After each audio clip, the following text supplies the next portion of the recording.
This is part 72 of ASP.NET MVC tutorial. In this video, we'll discuss HandleError attribute in MVC. HandleError attribute is used to display friendly error pages to users when there is an unhandled exception in your application. Let's understand this with an example. Let's flip to Visual Studio.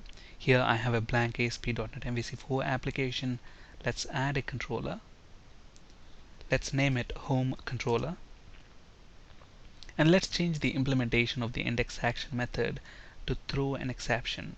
So we want to throw a new exception. Something went wrong is going to be the exception message. So here the index action method within this home controller is throwing this exception, and this exception is unhandled. So let's build the solution and let's navigate to this index action within the home controller. So localhost MVC demo is the project name, home is the controller, and index is the action method. Let's see what's going to happen when there is an unhandled exception. Look at this, we will arrive at this yellow screen. And this screen is referred to as yellow screen of death. Displaying this screen to users is bad for two reasons. Number one, this screen is too technical. It doesn't make any sense to the end user. And number two, notice that this screen is showing your application code. This information could be useful for a hacker to hack into your application. So that's why we should never be displaying this yellow screen of death. Instead, we should be showing a friendly error page. Let's see how to achieve that. And there are two very simple steps in MVC. The first step is to turn on custom errors in your web.config file. Within an MVC project, by default, you're going to have two web.config files. One web.config file is present within the root directory, and the other one is present within the views folder. So make sure you add the custom errors element to the web.config file that's present within the root directory of your project. So within web.config, under system.web, we want to add custom errors, and we want to set the mode to on. Okay, now if you notice the mode attribute of this custom errors element, it has got three settings: on, off, remote only. Now we have discussed the significance of those settings in detail in part 71 of the ASP.NET video tutorial. Alright, so the second step is to add error view to the shared folder. So to the views folder, let's add shared folder. And then to this, let's add a view with name error.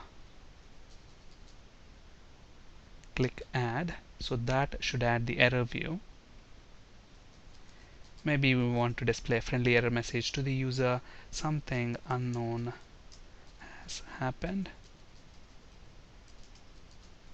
Please contact admin. A friendly message to the user. So let's build the solution. Let's come and refresh this. Let's see what's going to happen. Look at that, instead of that yellow screen of death, we are at this friendly error page. Okay. Now the important question to ask is, we did not apply this HandleError attribute anywhere. So how did all this work? Now it turns out within web.config file, there is a call to this function, filterconfig.register global filters. So if I right click on that, and then if we go to its definition, so look at this, within this function, so we have this global filter collection object that's being passed into this, and to that global filter collection we are adding this new HandleError attribute. So this HandleError attribute is being applied globally, which means it's applicable for all the controllers and for all the action methods within those controllers. So we don't have to apply this attribute individually or within each controller and to each action method.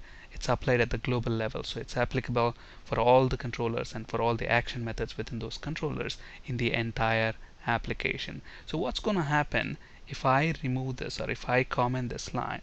Let's see that. So I commented that. Let's build the solution and let's refresh this view and see what's going to happen. As you might expect, we are back at this yellow screen of death. Okay, so this handle error attribute, by default it's applied at the global level, but if you prefer, you can apply it at a controller level or at a specific action method. Now let's say if I apply it at this action method, so handle error, so we applied it on this action method. So if this method throws an exception, then that will be handled. So when we refresh this, it should display the friendly error page. But then if I have another action method, let's call it maybe index 1, and if it throws an exception, let's build the solution. Now we don't have handle error attribute on this function, and it's not applied at the global level. So what's going to happen, we're going to be back at that yellow screen of death. Let's build the solution, and actually let's navigate to index 1 action method. Look at that, we are back at that screen. That's why it makes more sense to apply that handle error attribute globally. Alright, so let's undo these changes that we have done. Let's remove that handle error attribute from the action method, and let's go back to that filter config and uncomment that line so that we have the filter applied at the global level. Alright, now let's try to navigate to the index action method and see if we get a friendly error page. Yes, we do. Now, is the friendly error page displayed for HTTP status code 404? Now what is this HTTP status code 404? Now look at this, within the home controller at the moment we have index action and index 1 action.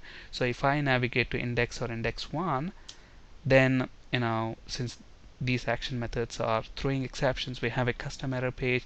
That custom error page is displayed.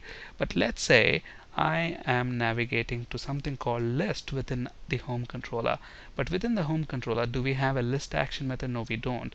So what's going to happen when I try to visit that? Will I get the friendly error page? No. Okay, so how do we handle this HTTP status code 404? Now again, I don't want end users to be looking at this screen. Instead, I want to show him another friendly error page which says that the page that you're looking for cannot be found. Please check your URL. A friendly message to the user. So how to achieve that? Again, there are 3 simple steps. The first step is to add a controller, and you can name this controller anything, but since we are using this controller to handle errors, I'm going to give it a meaningful name, error controller. So let's go ahead and add that. So right click on the controllers folder, add a controller, and let's call it error controller.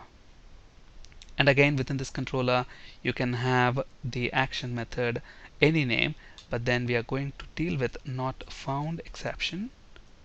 So I'm going to name it not found. Okay, and then obviously this action method is going to return a view, so we need to add a view, but I'm going to add that view to the shared folder, and let's name it not found. And let's say the page you are looking for cannot be found. Please check the URL. A meaningful message to the user. Alright, and the final step is to tweak this custom errors element. Okay, now what is the status code that we are getting? HTTP status code 404. That's the error code. So within web.config file, this is what we need to do. We need to say, okay, add an error element and then set the status code. So for this status code 404, invoke not found action method within the error controller. So within the error controller, we have not found action method, which is returning a view. And what view does it return? It returns a view with the same name, and we do have a view with that name within the shared folder. So this view will be returned if there is going to be an HTTP status code 404. So let's make those changes within our web.config file. So error element, the status code is going to be 404, and we want to redirect the user to error controller. And what is the action method name? Not found action. Let's build the solution, and now let's try to refresh this. So list is not found within the home controller. Let's refresh this and see if we get the custom error page that we have defined. Look at that, the page you're looking for cannot be found. Please check the URL. Alright, so 3 simple steps to handle those HTTP status code 404 errors. That's it for today. Thank you for listening. Have a great day.